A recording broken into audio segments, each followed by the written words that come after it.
So my session is on ICS architecture, and really the goal here is to teach you what the architectures are in the past and today to lead you up to what the future architectures are going to be, again, that you'll hear on Tuesday through Thursday.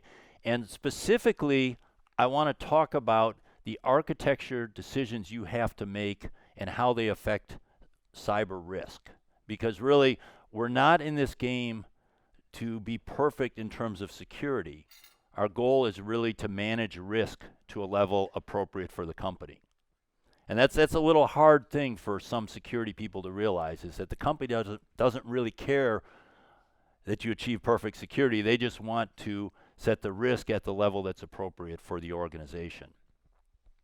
So it always begins, going way back in time to castles, it begins with the security perimeter. You have walls and fences and such, and then there's gates that determine what's allowed inside and outside the security perimeter. If you're building something new, think about what you do first. You put doors and windows on things to keep the weather out, to keep the bad guys out. And also, you may have more than one cybersecurity perimeter. This is actually a picture from a nuclear site where it's common, if you have something very sensitive, you may have multiple perimeters you have to get through to get to what you want to get to the valuable thing. And lastly, you should be thinking that not all security perimeters are effective. Okay, you see there, yes, they put in a fence and they put in a little drop-down gate for that road, but it's not terribly effective. And we see the same thing in cybersecurity perimeters. So just because you have a perimeter, you may have the right architecture, but the implementation may be providing almost nothing for you. So we'll talk a little bit about that. One of the advantages we have in cybersecurity perimeters as compared to physical perimeters is we really don't have that same risk of somebody climbing over the wall or breaking through the fence or something of that nature, because we're really mainly concerned with protecting the gate or the doorway in and out of our security zones. It's a little bit, I guess you could say, a little bit of an exception of that is we worry about people walking laptops or USB drives from one network to another. So there's a little bit of a parallel, but in reality, we actually have an easier job because we can focus our attention on that gate or that door. What we want to do is similar to the physical world. We want to determine what's allowed through the gate or the door between our two security zones. So who is allowed to come through? What source IP addresses are allowed to come through there? Where are they allowed to go? Can they go to this server or this room? And then what are they allowed to do? And that's where you get into your various TCP and UDP ports and services. Are they allowed to send email? Are they allowed to access a file server and download or upload files? The first term that I want you to focus on here, it's a key term, is attack surface. And this is, in the concept of your security perimeter, this is everything that is accessible from your less trusted zone to your more trusted zone. So you want to keep your attack surface as small as possible. And that's a general security philosophy or tenet, not just involved with security perimeters. You want to limit what an attacker can access because that's what they're going to first try to compromise. So we want to keep what's allowed through the security perimeter as small as possible. And another security term you'll hear a lot is this concept of least privilege. I'm sure all of you have antivirus. So if you think about how antivirus works, it works with a blacklist approach. It says anytime something bad is discovered, we write a little signature or some software to detect that. And we get this long list of bad things. Okay. A whitelist or a least privilege approach is the opposite. We say what is allowed or what is good, and we restrict what's allowed through the gateway to what is good. Okay. And the least privilege aspect of that is we want to keep that to the smallest amount possible. We see a lot of people fail with this, and we'll talk about that in a little bit. But you always want to minimize what is allowed through your security perimeter in terms of who is allowed through, where they can go, what they can do.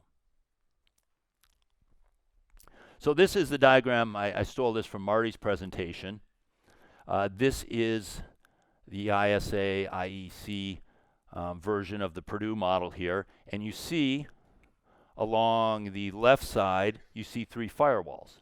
So this is deploying security perimeters is a basic part of any sort of architecture you're going to deploy. I'm going to keep it real simple here and start with this. The first firewall that you're ever going to put in is going to limit what can pass between your enterprise network and your ICS. Very basic. I know I see there's a lot of highly experienced people in the audience. They've been doing this for years. And again, you want to minimize what's allowed through there. We consider, in the ICS world, we consider the enterprise network to be untrusted. And it's not because we think we have bad employees or IT security is not doing their job. It's because there's a lot of people on the enterprise network, and they're getting email, and they're going to the web, they're clicking on links, they're doing all sorts of things. It is easy to fool someone in your company and cause a problem. Most of the more, I'd say, mature companies realize that their enterprise network is often compromised. So we consider that untrusted. We consider that, just like the enterprise considers the internet untrusted, we consider in the ICS world the enterprise untrusted. Now, you might have seen a study recently that came out from Kaspersky that said 42% of ICS assets have internet access. And CyberX had a similar study. I don't know if it was 38%. It was some number very similar to that. And you hear that and you say, well, wait a minute. How is that possible if they have this architecture in place? Because the ICS people can't get to the internet. Well, there's a couple of reasons. One is a lot of those assets might be building automation systems and other things that are actually either low-value ICS or not considered to be ICS yet by the asset owner. But when you hear that number, that really is talking about assets that are on the enterprise network. So if you are in that situation, and I'd say it happens about once a year, I'll visit a plant and I'll see them with PLCs on their enterprise network. This is the first step. This is almost always the first step in a cybersecurity program, is to separate the ICS from the internet and the enterprise. Now that line I showed, can I go back here? That line I showed there is a very thin line, right? What we often see when people put that first firewall in is a much thicker line. Instead of having a pinprick hole allowing very little from the enterprise to the ICS, what they do when you put that firewall in is they put it in and they track all the communication between the enterprise and the ICS, and they say that's all good. And they just lock in what they have today. You don't want to do that, because in many of those cases, they're allowing so much through that cybersecurity perimeter, that perimeter is really doing very little. Everything the attacker would want is being allowed through that cybersecurity perimeter. So you don't want to take the approach that all your communication between your enterprise and your ICS is good and should be allowed. You're going to want to look at it. Every hole in the firewall, you're going to want to look at that and understand the risk related to that. So again, what we want to do is we want to minimize the holes in our firewall, or the holes in our cybersecurity perimeter. Smallest number of sources, smallest number of destinations, smallest numbers of ports. Now, unfortunately, a lot of your ICS applications and systems were not designed with network segmentation and cybersecurity perimeters in mind. So I have a good example and a bad example in there. The Pi server, which is a very popular historian. I'm sure Marty talked about historians. Very popular one for pushing data from the enterprise or from the ICS to the enterprise. That's a good example. You have one server on the ICS, one server on the enterprise, and you only have to allow one port, TCP 5450. That is a good implementation of passing data between zones. There are other vendors, and I won't throw any of them under the bus here, but there are other vendors that will have a server on the enterprise that needs to connect into the ICS zone and needs a very large range of ports to get in. So that's a big hole in your firewall. So every type of communication you're allowing between those two zones, you need to understand it, and you need to understand what the risk is and whether you can accept that risk.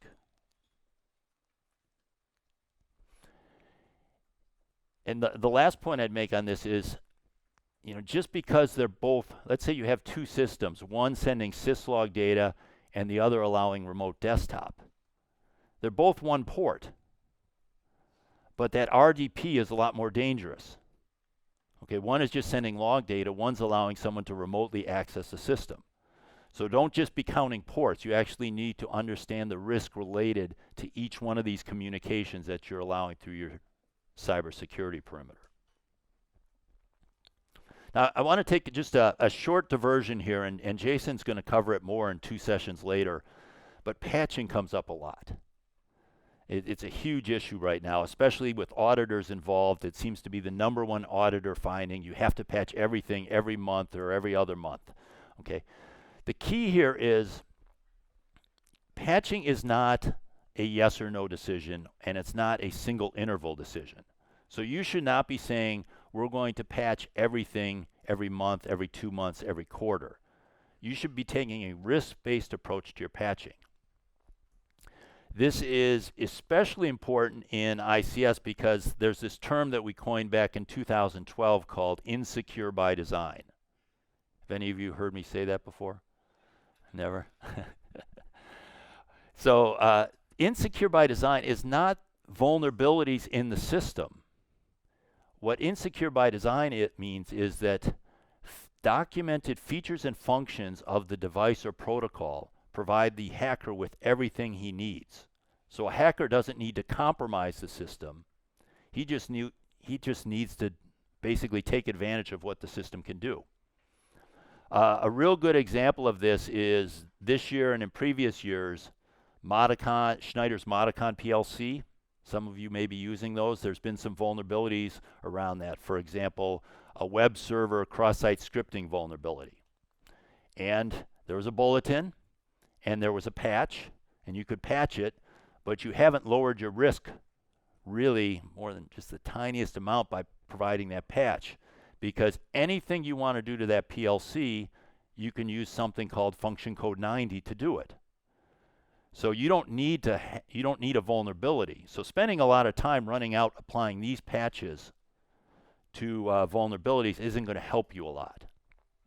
And there's actually a session on Thursday where 3 different individuals are going to talk about which patches to apply and how to determine that and revise CVSS scores that I think you'll find interesting.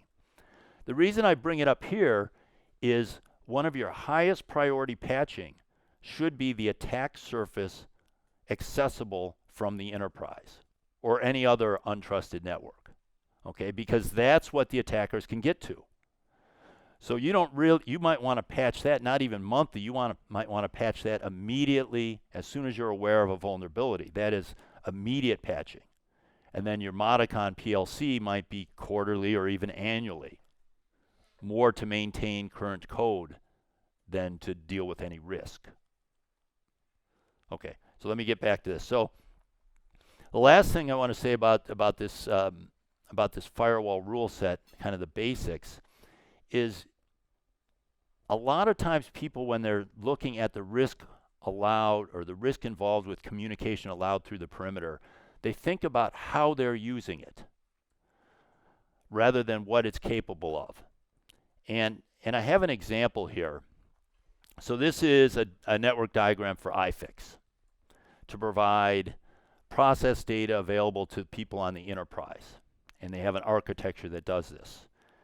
The key part here is on the bottom left corner, there's something called the web space server. And the web space server communicates through the firewall into the ICS to the iFix server. Now, if you read the documentation, the web space server app, or the web space application, has read-only rights to the iFix server. So you think, oh, that's great. That's better than being able to control the system from that external server. So I don't have to worry about that taking place. And that's true. The application will only do that. But the ports that you have to allow through your cybersecurity perimeter are the same ports that provide a control capability. So the only way you'd be restricting a hacker is if he is limited to using your tools or your software. But a skilled hacker is going to use his own tools. So always ask yourself, what is it capable of? And where you see this again most is where people think they're running read-only or view-only, when in fact there is a control capability, they're just not using it. Okay. One of the most common questions we've been getting this now for 15 years or so is, can I share my network infrastructure between my ICS and my enterprise? And the reason they like to do this is it saves money, right? This started out with switches. People wanted to have a single switch with VLANs, one VLAN for ICS, one VLAN for enterprise. Then when we started to deploy domains, Active Directory domains on ICS, they said, well, can we just use the enterprise domain? Because that way we have users all in one place, we have domain admins, we have the infrastructure. It'll save us time and money. And then what's happened in the last couple of years is a lot of the new systems being deployed are being deployed virtualized. So they have a virtual infrastructure. And that can get quite expensive. It's really easy to add a little capacity to the enterprise infrastructure as opposed to creating an entire new virtual infrastructure for your ICS. So the temptation is, from a cost, both equipment cost and maintenance cost and administration cost, is to share it. The good security practice is to not share it, to have them completely isolated. You will not always win that argument. It's a risk decision. So, unless you're an executive that has risk acceptance authority, your job is to make sure they're aware of the risk. And Patrick Miller will talk more about this at the end of the day.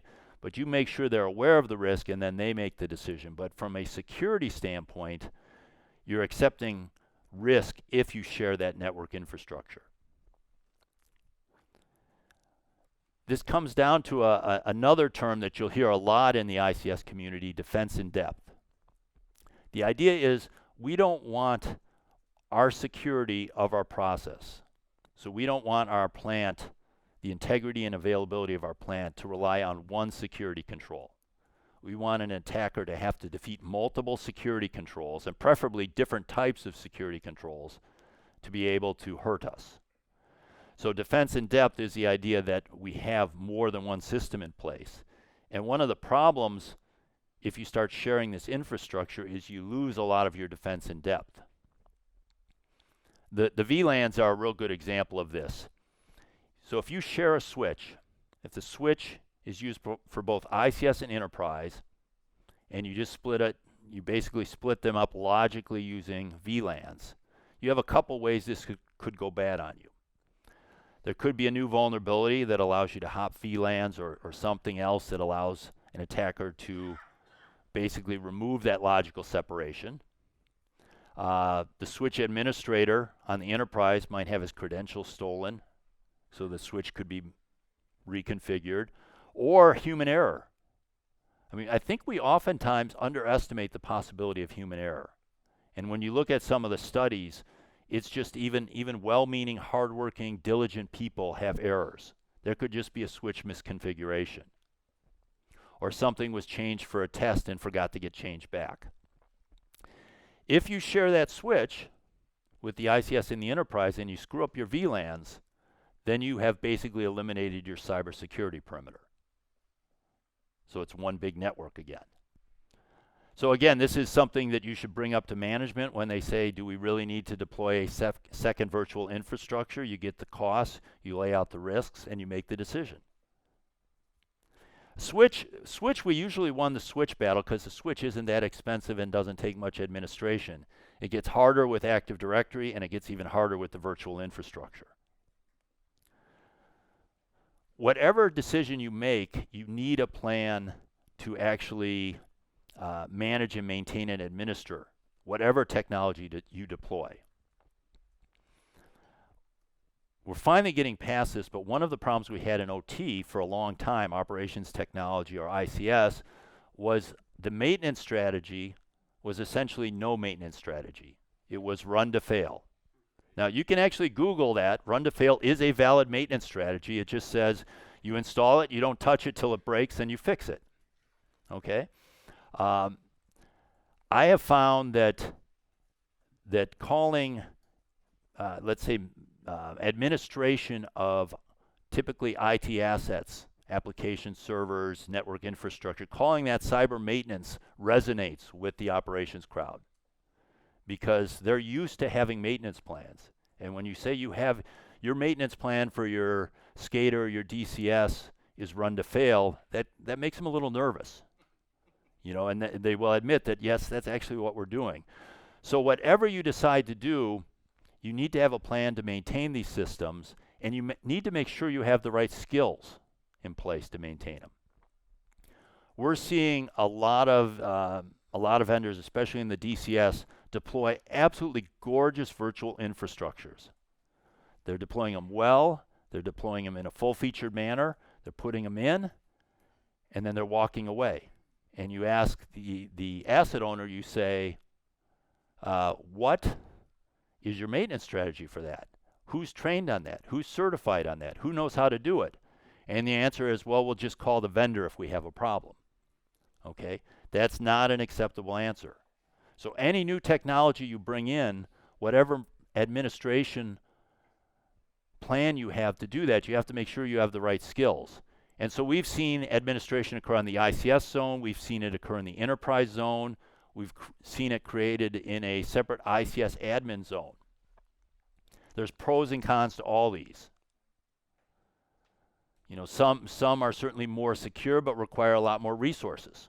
Like if you're going to develop your own team in the ICS area to maintain everything, you're going to need the skills, you're going to need the people. So there's pros and cons, but just make sure you have a plan. Okay, the next one is the next extension of the architecture. We had our untrusted and trusted, then we have our semi-trusted, our DMZs. And we really don't want to have any direct communication between the enterprise and the ICS. We'd like to run everything through another zone. You can think of this as defense in depth. And that's actually envisioned in the ISA model there. You see that, I believe that's yellow. I'm colorblind, but I think that's yellow. The plant DMZ level 3. And you see that zone is used for bringing patches in and out. That zone is used for pushing historical data in and out, maybe file transfer, remote access. Anything that needs to flow between the two networks actually goes through a DMZ rather than going directly. So again, if we go to our simplified diagram, if I needed to get data from the ICS to the enterprise, instead of connecting directly through, you would send it to the ICS DMZ and then from the DMZ to the enterprise. That's again defense in depth. You now have to go through the firewall once, you have to compromise something on the DMZ, and then you have to go through the firewall again. This principle is the same. You know, the DMZ is not an ICS principle. This is used in just about every type of networking. The one thing you might want to think about, though, that I think is underused in ICS architectures is having more than one DMZ. Okay, and you would do this. It's very simple to do because these firewalls typically have many interfaces. So it's basically the cost of a switch for each DMZ to do this.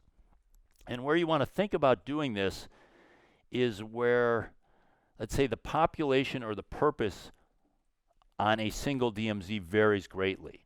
So let's say we had a case where all our users, our entire enterprise network is allowed to look at historical data using a web browser on a server on a DMZ. So that's a lot of people, popular protocol. And then maybe we have 3 administrators that need to be able to remote access in. That's a highly privileged access, small number of people, and very sensitive protocol. So you could split those. Or you could split off scheduling and updates from historical. But what I would say the way to approach this is to look at everything you're sending through the DMZ and see if they have some commonalities in terms of the number of sources, the type of communication, the impact if compromised.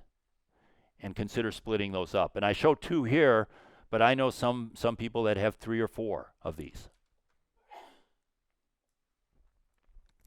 Okay, I mentioned remote access. We need to spend a little time on this. This is a really hot topic, and the reason why is that if you look at the incidents that have occurred, Ukraine, German steel mill, many others, what's happening is, more often than not, the enterprise gets compromised. And that's happening through spear phishing. And then the bad guy on the internet, your adversary, looks to see who has remote access to the ICS from the enterprise. He gets their credentials, and then the bad guy has anytime remote access, basically from the internet all the way to your ICS. This is how ICS systems are getting compromised. In Ukraine, they were on there, they estimate like 6 months before they finally shut the power off a few years ago. And this is what they did. They basically compromised remote access into the ICS. So this is extremely important, and it's a big problem. So if you think about it, when you say, well, what sort of remote access should we allow into our ICS? A lot of times the security people will sort of have a knee-jerk reaction. They'll say none. Absolutely no remote access into our ICS. And there are some cases, for example, in the nuclear industry in the United States where that's the case, but it's very rare. And what I would recommend is that it be extremely rare, but you have an emergency remote access capability. One that is not available except in emergencies, and we'll get into how you do that. But if you don't have this emergency remote access capability, what we've seen happen is something bad happens, a vendor or maybe one of your people who's on vacation needs access, it's an emergency, and people start connecting cables. Or putting direct internet connections or doing something highly insecure. So you would like to have the most secure way you can allow remote access available for emergencies. So what we've seen as the most effective way of doing it, and there's a number of products that do this, some automation shops build their own.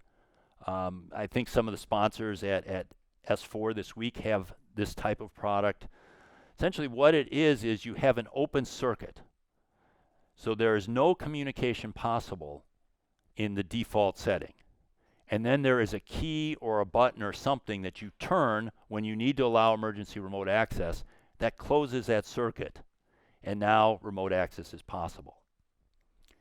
And you build a policy around who's allowed to approve remote access, what are the criteria they make that decision, and then these devices typically have an auto timeout so people don't forget to turn the key back or turn it off. So that's what you'd like to have, and ideally you'd use this very rarely, a couple times a year, or let's say you're bringing things in monthly, once a month. So this is the best type of remote access that we've seen. But we're facing the real world here, and I'm sure many of you don't have that situation. What we see in a lot of organizations is there's a tremendous amount of communication between the enterprise and the ICS network on a daily basis, sometimes continuous communication. And we've seen literally tens of thousands of connections a month from the enterprise. So if you're in that situation, first of all, if you're in the situation where you don't have remote access from the enterprise to the ICS today, don't let it start. Okay, it's really hard to pull it away. But if you already have it and you're dealing with it, then here's some tips as to how to deal with it. The first one is make sure it's not just being used for convenience. So we'll see a lot of cases where let's say there's the control center has some computers set up for people that need temporary access to the ICS, and they have to be badged in and all that sort of security.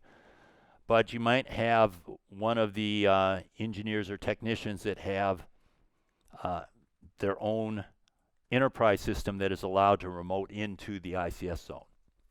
Rather than get up from their desk and walk 2 minutes to do it, they'll just do it from their desk, and they'll be connected in all day.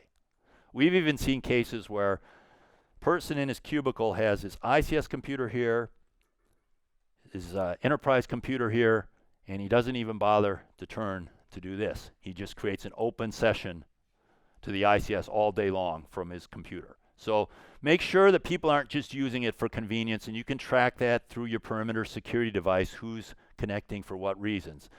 So pull back on that. Probably the most important one is the one I bolded there. You want to push your data out as much as possible. If you can get the process data out of the ICS zone, that will limit the need to get it in. So there's historian products that do this. There's even products that will push out screen shares.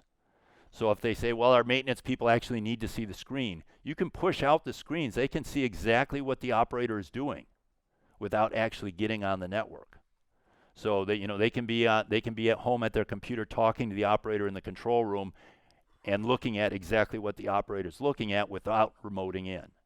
So you should be, for everything allowed through the perimeter, you should be saying, is there a way we can eliminate that by pushing the data out? And then finally, anything you're allowing through, especially remote access, you want to make sure that the right level of management is approving that risk. I want to caution you, one of the problems we see a lot of times is people say, well, that's too expensive, or that's too costly, or they won't do it. And engineers or people in operations or even people in IT security will accept risk they have no business accepting. You want to have the right people make that decision. Now, you're going to hear this, what I've talked about here with remote access into the ICS, that's all changing. It's getting much more complicated, and you're going to hear a lot of sessions Tuesday through Thursday about all sorts of ICS zones operated by other people and different trust levels, and it's getting harder and harder. So what we're talking about here is what exists today. Okay. Last thing on remote access is you'll hear people say, don't worry, it's encrypted. Okay, we have a VPN from the remote site to the ICS, it's encrypted. Well, if the endpoint is compromised, all you're doing is encrypting their attack. Okay, so great, you're not going to be able to detect their attack because it's encrypted. You do want to use a VPN, but it's not sufficient, and it's almost universal guidance now that all remote access into the ICS should be two-factor. Username and password and some sort of token like a secure ID token, or you're seeing Google authenticators or Microsoft's version. If you don't have that and you get hit, you're going to get a big black eye. This is one of the major kind of awareness exercises that Ukraine brought. And there's a bunch of products, specialized products. There's ICS products, there's generic IT security products that make this easy, have some of the features there. We see some people roll their own, but you have a lot of choices on this. So you shouldn't have to reinvent this, but you should put one in place. Okay, I want to just talk about one other type of device here that's used at the cybersecurity perimeter, and that is these one-way devices or unidirectional gateways. And this relies on a data diode, which is actually hardware that allows traffic to go in one direction but not the other. So you can imagine we want to send direction from our ICS to the less trusted zones, to the enterprise or to the internet. And these devices can be very effective for certain circumstances where you don't need two-way communication. So I list some of the examples there. We're seeing a lot of predictive maintenance being done in the cloud. You're going to see GE talk tomorrow about digital ghost and digital twin, where customers are pushing turbine data, performance data to GE. They're analyzing it to say, when does this part need to be replaced or cleaned? Okay, that's a great use for one-way directional or unidirectional technology because you can push that data to GE, but there's no way GE can come back. There's nothing to hack because it's actually hardware. It's physics that's stopping them. It's also a good way to push historical data to the enterprise. You can push screen shares. You can push a lot of things. So there's really some good places for that. I did mention 2 vendors there that do it just because that's a relatively small market. They're the 2 big players. There's some in Europe and in Asia and China, but they're the 2 big ones in this region. And this is just a picture of it, so you can imagine things go from 1 to 3 through this unidirectional gateway, and there's no way you can send anything back from 3 to 1. And there's some technology around how they do this.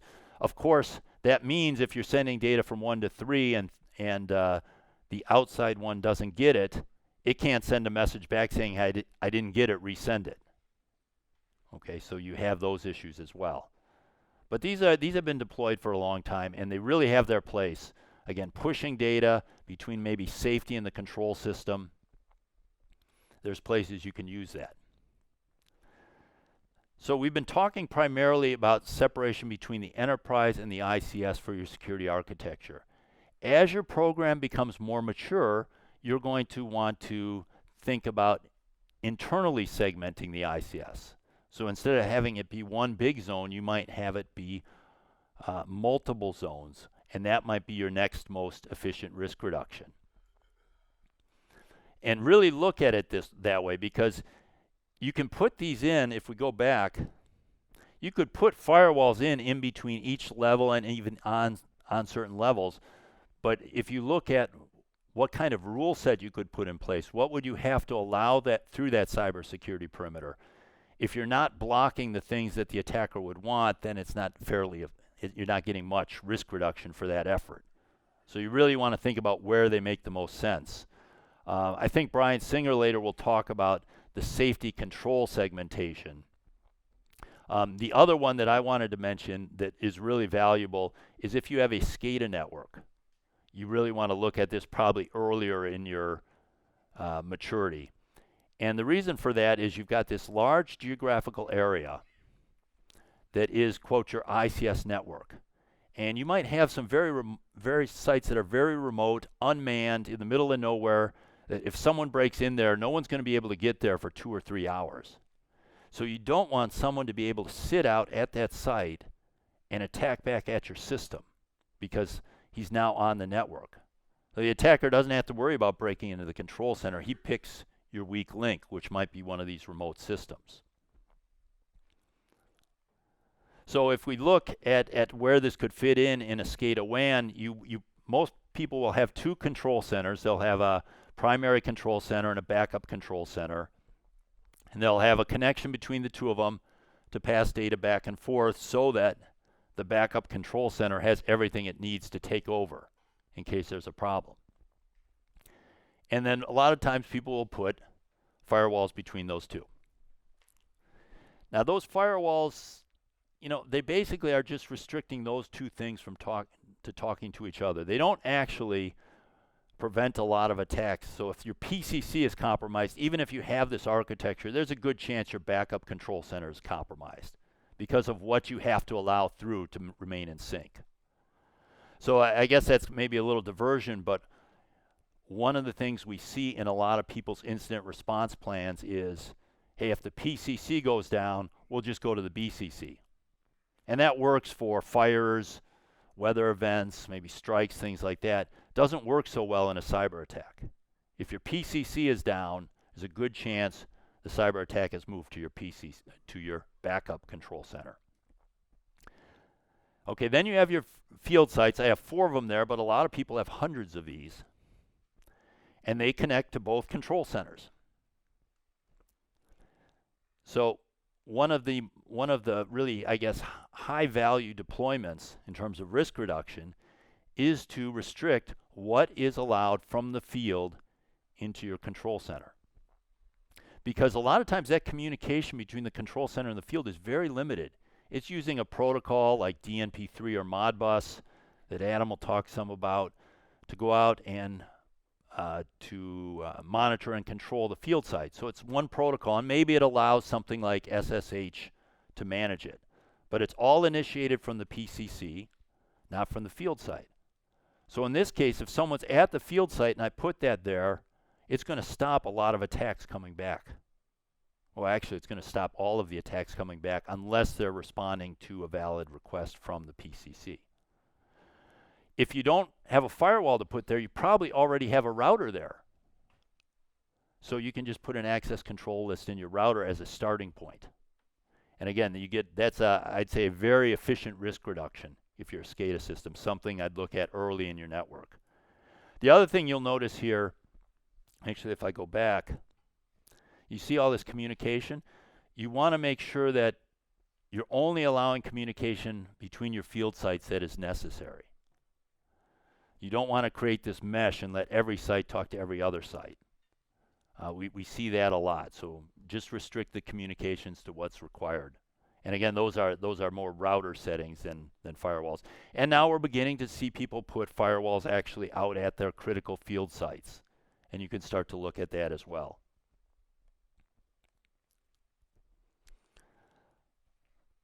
Just very briefly, if you have 50 different plants, let's say we're running into situations where people have a lot of DCS. Let's say you're a manufacturing company and you have 50 different factories. Okay. You might not want to deploy a support infrastructure at each factory, like a DMZ at each factory. We're seeing people have great success having an ICS administration zone that then they manage all 50 factories from that zone. So if you're in a case where you have a lot of different sites, you might want to look at that. And then the last slide, and I'm going to just go over real quickly, is these are some of the new technologies, and you're going to hear about these over the next couple of days.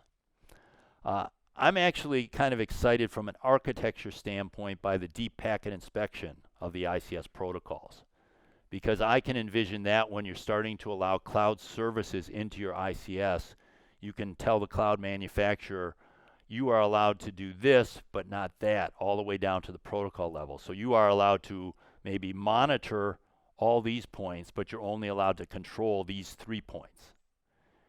And these deep packet inspection capabilities are now in firewalls and detection systems. And again, you'll hear more about those other two in the next couple of days. But the security architectures will be changing as we start to connect to more different networks across the world. And with that, I have very little time for questions. Maybe we can take one if there are any.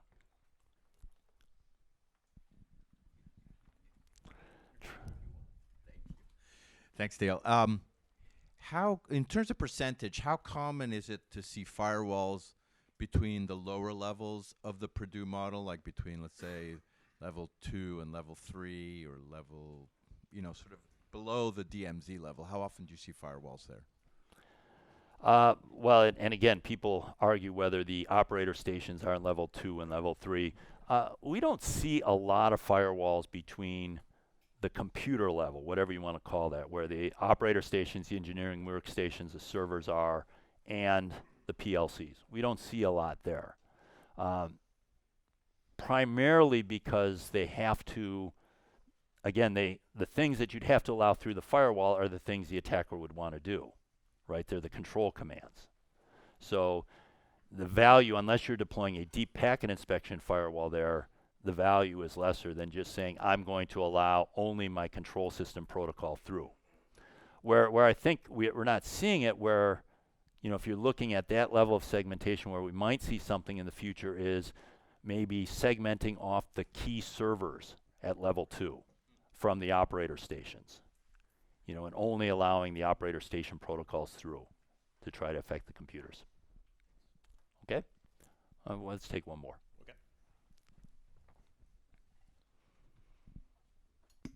Hey Dale, thanks. I'm going to move it away from technology.